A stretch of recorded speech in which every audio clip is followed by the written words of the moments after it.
दोस्तों जय हिंद। स्वागत है आपका ज्ञान की विभाषा चैनल पर। अगर आपने अभी तक चैनल को सब्सक्राइब नहीं किया है तो चैनल को कर लें सब्सक्राइब और बेल आइकन को भी प्रेस करें ताकि चैनल से संबंधित सभी तरह के अपडेट्स आपको मिलते रहे। दोस्तों आज के इस वीडियो में हम वियना कन्वेंशन के बारे में जानेंगे। अक्सर हम सुनते हैं वियना कन्वेंशन के बारे में, तो आइए आज हम जानते हैं ये क्या है वियना कन्वेंशन। दोस्तों आप सभी को मालूम ही होगा कि रूस और यूक्रेन के बीच युद्ध चल रहा है। फरवरी 2022 से ही यह युद्ध जारी है और वर्तमान में भी चल रहा है। इसी बीच यूक्रेन में एक बांध के टूटने की खबर आती है। यूक्रेन का आरोप है कि रूस ने इस पर बमबारी करके इसे तोड़ दिया है, जबकि रूस का कहना है कि क्षतिग्रस्त होने के कारण बांध स्वयं ही टूट गया है। तो रूस यूक्रेन जंग के बीच दक्षिणी यूक्रेन के खेरसोन में बीते दिनों सुबह एक प्रमुख बांध टूट जाने से बड़े पैमाने पर बाढ़ का खतरा पैदा हो गया है। यूक्रेन का कहना है कि यह बांध रूस की बमबारी के कारण टूटा है। वहीं रूस ने कहा है कि बांध क्षतिग्रस्त होने के कारण अपने आप ही टूटा है। यूक्रेन ने रूस पर नए प्रतिबंध लगाने को लेकर के संयुक्त राष्ट्र सुरक्षा परिषद की बैठक बुलाने की मांग की है। यूक्रेन के साथ ही पश्चिमी देशों ने रूस के द्वारा इसे जानबूझकर किया गया युद्ध अपराध बताया है। यूक्रेन के सैन्य प्रवक्ता ने कहा कि रशिया का उद्देश्य था कि बांध तोड़ करके निप्रो नदी पार करने वाले यूक्रेनी सैनिकों को रोकना। जेनेवा कन्वेंशन के तहत युद्ध के दौरान स्पष्ट रूप से किसी बांध को लक्षित करने पर प्रतिबंध है, क्योंकि इससे नागरिकों का जीवन खतरे में पड़ जाता है। तो दोस्तों यहाँ जिक्र आया जेनेवा कन्वेंशन का, तो आइए देखते हैं ये क्या है जेनेवा कन्वेंशन। दोस्तों जेनेवा समझौते या जेनेवा कन्वेंशन में 4 संधियाँ और 3 अतिरिक्त प्रोटोकॉल शामिल हैं। यह संधि युद्ध बंदियों के मानवाधिकारों का संरक्षण करती है और मानवता को बरकरार रखने के लिए पहली संधि 1864 में हुई थी, दूसरी संधि 1906 में, तीसरी संधि 1929 में और दूसरे विश्व युद्ध के बाद 1949 में चौथी संधि हुई थी। इस पर 196 देशों ने मिलकर के हस्ताक्षर किया है और अब यह लागू है। दोस्तों क्या है कि 19वीं सदी के मध्य से पहले दुनिया में युद्ध बंदियों और युद्ध में भाग लेने वाले और अन्य लोगों पर शत्रु देश की ओर से किए जाने वाले अमानवीय बर्ताव को रोकने के लिए न तो कोई कानून था और न ही अंतर्राष्ट्रीय स्तर पर ऐसा कोई कन्वेंशन हुआ था जो इस तरह के बर्ताव को रोकने का काम करे। साल 1864 में युद्ध के समय घायलों की मदद करने के लिए युद्ध कर रहे देशों के बीच वार्ता को आगे बढ़ाने के लिए रेड क्रॉस की संस्थापक हेनरी ड्यूनेंट के प्रयासों से जेनेवा कन्वेंशन को अस्तित्व में लाया गया था। युद्ध के दौरान युद्धबंदियों, अन्य कामों में लगे लोगों को, खास करके नागरिकों, स्वास्थ्य कार्यकर्ताओं, सहायक कामों में लगे लोगों के साथ ही घायल और बीमार लोगों के अधिकारों की रक्षा करने के लिए जेनेवा कन्वेंशन की शुरुआत हुई थी। जेनेवा कन्वेंशन और उसके प्रोटोकॉल का मुख्य मकसद अंतर्राष्ट्रीय स्तर पर मानवीय मूल्यों की रक्षा करना है और यह अंतर्राष्ट्रीय कानूनों के तहत युद्ध के प्रभावों को सीमित करने और युद्धबंदियों के अधिकारों के संरक्षण की कोशिश करता है। जेनेवा कन्वेंशन में 4 संधियों और 3 अतिरिक्त प्रोटोकॉल यानी मसौदा को मंजूरी दी गई है। यह कन्वेंशन युद्धबंदियों को कुछ अधिकार प्रदान करता है। 1864 और 1949 के बीच जेनेवा में संपन्न जेनेवा कन्वेंशन कई अंतर्राष्ट्रीय संधियों की एक ऐसी श्रृंखला है जो युद्धबंदियों यानी कि प्रिजनर्स ऑफ वार और नागरिकों के अधिकारों को बरकरार रखने हेतु युद्ध में शामिल पक्षों को बाध्यकारी बनाती है। जेनेवा कन्वेंशन का मकसद युद्ध के वक्त मानवीय मूल्यों को बनाए रखने के लिए कानून तैयार करना है। 1949 के मसौदे समझौते में शामिल 2 अतिरिक्त प्रोटोकॉल 1977 में अनुमोदित किए गए थे। दुनिया के सभी देश जेनेवा कन्वेंशन के हस्ताक्षर करता हैं।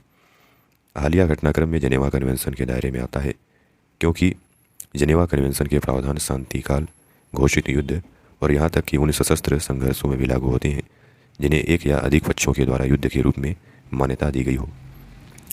दोस्तों पहला कन्वेंशन जो है जेनेवा का 1864 में हुआ था। इसमें युद्ध के दौरान घायल और बीमार सैनिकों को सुरक्षा प्रदान करने की बात कही गई। इसके अलावा चिकित्सा कर्मियों, धार्मिक लोगों और चिकित्सा परिवहन की सुरक्षा की बात कही गई थी। दूसरा कन्वेंशन 1906 में हुआ था। इस कन्वेंशन में विशेष करके समुद्री युद्धों और उससे जुड़े प्रावधानों को शामिल किया गया। इसमें युद्ध के दौरान समुद्र में घायल, बीमार और जलपोतों के सैन्य कर्मियों की रक्षा और अधिकारों की बात कही गई थी। तीसरा कन्वेंशन 1929 में हुआ था। युद्ध बंदियों पर लागू होता है। इस कन्वेंशन में कैद की स्थिति और स्थानों को अधिक सटीक रूप से परिभाषित किया गया है।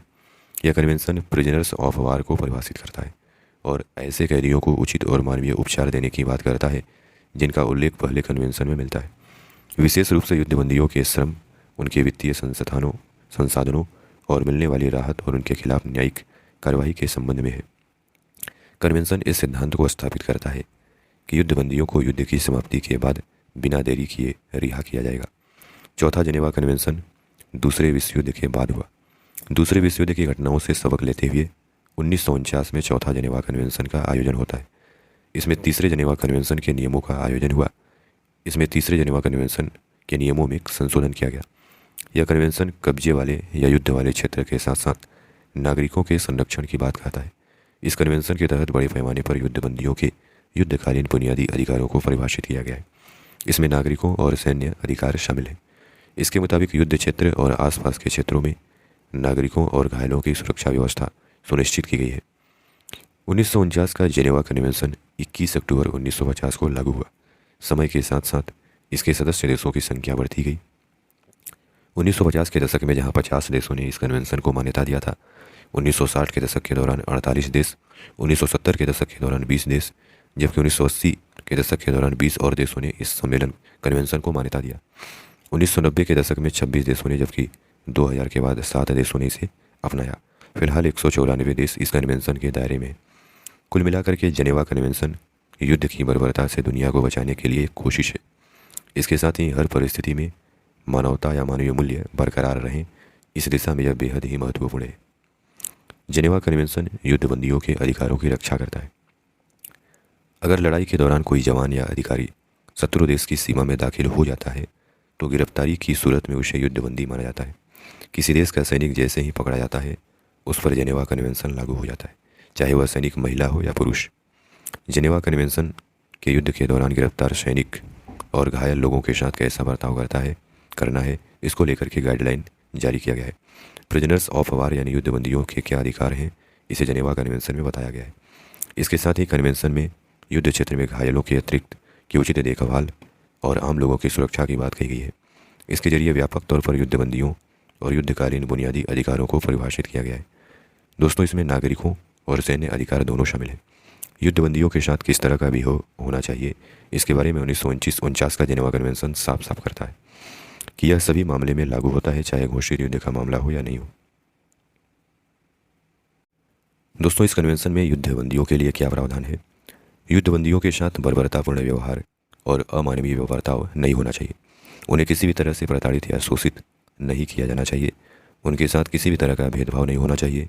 साथ ही साथ कानूनी सुविधा भी मुहैया कराई जानी चाहिए। उन्हें डराया धमकाया तथा अपमानित भी नहीं किया जा सकता। युद्धबंदियों से सिर्फ उनके नाम, सैन्य पद, नंबर के बारे में पूछा जा सकता है।